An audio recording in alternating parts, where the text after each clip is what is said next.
Hi friends, easy veg రెసిపీస్కి తిరిగి స్వాగతం. ఇవాళ నేను చూపించబోయే రెసిపీ ఆమ్ మురబ్బా లేదా మామిడికాయతో మురబ్బా.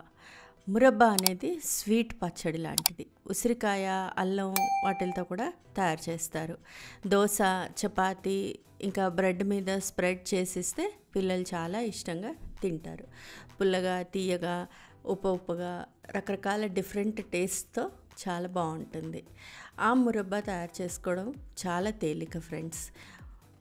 ఈ మురబ్బా అనేది చాలా రకాలుగా తయారు చేస్తారు. స్టాండర్డ్గా ఒకటే రెసిపీ అనేది ఉండదు. కొంతమంది ఇందులో కారం వేస్తారు, కొంతమంది మిరియాల పొడి వేస్తారు, కొంతమంది ఎండపెట్టి చేస్తారు, కొంతమంది పంచదార మాత్రం వేస్తారు. ఇలా రకరకాలుగా చేస్తారు. ఇవాళ నేను చూపిస్తున్నది ఇందులో ఒక రకం. సరే, ఈ రెసిపీ చేయడానికి కావాల్సిన పదార్థాలు చూసేద్దాం. మామిడికాయ తురుము కావాలి. 3 కప్పులు తురుము తీసుకున్నానండి. నేను ఈ కప్తో మెజర్మెంట్ చేసుకున్నాను. మీకు నచ్చిన కప్పు వాడుకోవచ్చు. మనకి ఈజీగా తెలియడం కోసరంగా ఇలా 3 కప్పులుగా వేసి ఉంచుకున్నాను. ఇదే కప్ మెజర్మెంట్ తోటి మిగతా ఇంగ్రీడియంట్స్ అన్నీ కూడా తీసుకుంటాను. 1.5 కప్పు పంచదార, అలాగే 1 కప్పు బెల్లం సన్నగా తరిగి ఉంచుకోవాలి. లేదు మొత్తం బెల్లంతో అయినా చేసుకోవచ్చు, మొత్తం పంచదారతో అయినా కూడా చేసుకోవచ్చు.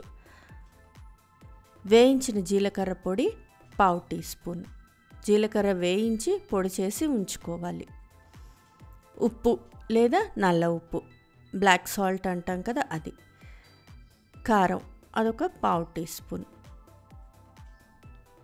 ముందరగా మామిడికాయలు శుభ్రంగా చెక్కు తీసేసుకొని కడిగి తురుము వేసుకొని రెడీగా ఉంచుకోవాలండి.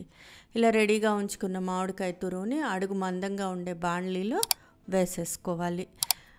దీనిలోనే పంచదార, బెల్లము వేసి కలిపేసుకోవాలి. పంచదార, బెల్లము మామిడికాయ తురుముకి పూర్తిగా అంటుకునేలాగా బాగా కలుపుకోవాలి. లేదు ఒక పంచదారే వాడుతున్నాము, ఒక బెల్లమే వాడుతున్నామంటే అదైనా పర్వాలేదు. అది కూడా మొత్తంగా ఇదే మెజర్మెంట్ తీసుకోవాలి. 2.5 కప్స్ వచ్చేటట్టుగా తీసుకుంటే సరిపోతుంది. ఇలా బాగా కలిపేసి ఈ మిశ్రమాన్ని అంతా కూడా స్టవ్ మీద పెట్టి ఉడికించుకోవాలి. మీడియం ఫ్లేమ్లో ఉడికించుకోవాలండి. బెల్లము, పంచదార కరిగే వరకు మధ్య మధ్యలో కలుపుకుంటూ ఉడికించుకోవాలి. కొంచెం ఒక ఉడుకు వచ్చేదాకా కొద్దిగా హైలో పెట్టి ఉడికించానండి. తర్వాత సిమ్లో పెట్టేసుకోవాలి. ఒక 5 నిమిషాల తర్వాత ఇలా కళ్ళాపెళ్ళమని ఉడికిపోతుంది. ఇలా ఉడుకుతూ ఉన్నప్పుడు దీనిలో మిగతా ఇంగ్రీడియంట్స్ అన్నీ కూడా వేసేసుకోవాలి. చూడండి, ఇలా బాగా ఉడకాలి. ఇలా ఉడుకుతున్నప్పుడు లో ఫ్లేమ్లో పెట్టేసేసి దీనిలో జీలకర్ర పొడి, నల్ల ఉప్పు లేదా మామూలు ఉప్పు అయినా వేసుకోవచ్చు, అలాగే కారం వేసేసి బాగా కలిపేసుకొని దగ్గరగా ఉడకనివ్వాలి. ఇది లో ఫ్లేమ్లో మాత్రమే ఉడకాలండి. కలుపుతూ ఉండాలి. ఒక 10 నిమిషాలు, పావు గంట సేపు కలుపుతూ ఉడికించుకుంటే సరిపోతుంది. ఇంతే. ఇందులోనే కొంతమంది ఇలైచీ పౌడరు అంటే యాలకుల పొడి వేస్తారు, కొంతమంది కారానికి బదులుగా మిరియాల పొడి మాత్రమే వేస్తారు. ఇలా రకరకాలుగా చేస్తారు, మన ఇష్టం అన్నమాట. ఇంకా మనకు కావాల్సిన కన్సిస్టెన్సీ వచ్చేదాకా బాగా ఉడికించుకోవాలి. దగ్గరే ఉండి ఉడికించాలండి. ఇలా ఉడకడానికి 10 నిమిషాల నుంచి పావు గంట టైం పడుతుంది. అడుగున అంటుకోకుండా మాత్రం చూసుకుంటూ ఉండాలండి. మధ్య మధ్యలో కలుపుకుంటూ ఉండాలి.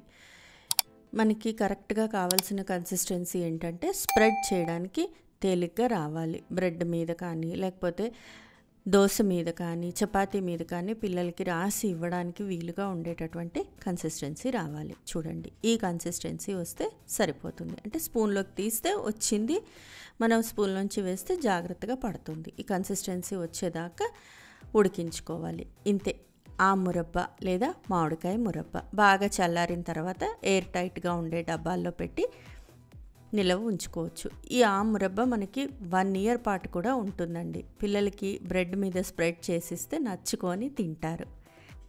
తీయగా పుల్లగా ఉంటుంది, చాలా బాగుంటుంది. నోటికి ఏమి నచ్చట్లేదు అనిపించినప్పుడు కొంచెం నోట్లో వేసుకుంటే ఆరోగ్యానికి కూడా ఇది చాలా మంచిదండి. ఫ్రెండ్స్, ఈ రెసిపీ మీకు నచ్చినట్లయితే మీరు ట్రై చేయండి. మీ ఇంట్లో వాళ్ళకి టేస్ట్ చేసి చూపించండి. ఎలా వచ్చిందో నాకు కామెంట్ బాక్స్లో కామెంట్ చేయండి. ఫ్రెండ్స్, ఈ వీడియో మీకు నచ్చినట్లయితే ప్లీజ్ లైక్ చేయండి, షేర్ చేయండి. ఛానల్ సబ్స్క్రైబ్ చేసుకొని వాళ్ళు ఛానల్ సబ్స్క్రైబ్ చేసుకోండి. ఆ బెల్ ఐకాన్ క్లిక్ చేయడం మాత్రం మర్చిపోకండి. మరో మంచి రెసిపీతో మళ్ళీ మీ ముందుంటాను. అంతవరకు సెలవు మరి. బాయ్.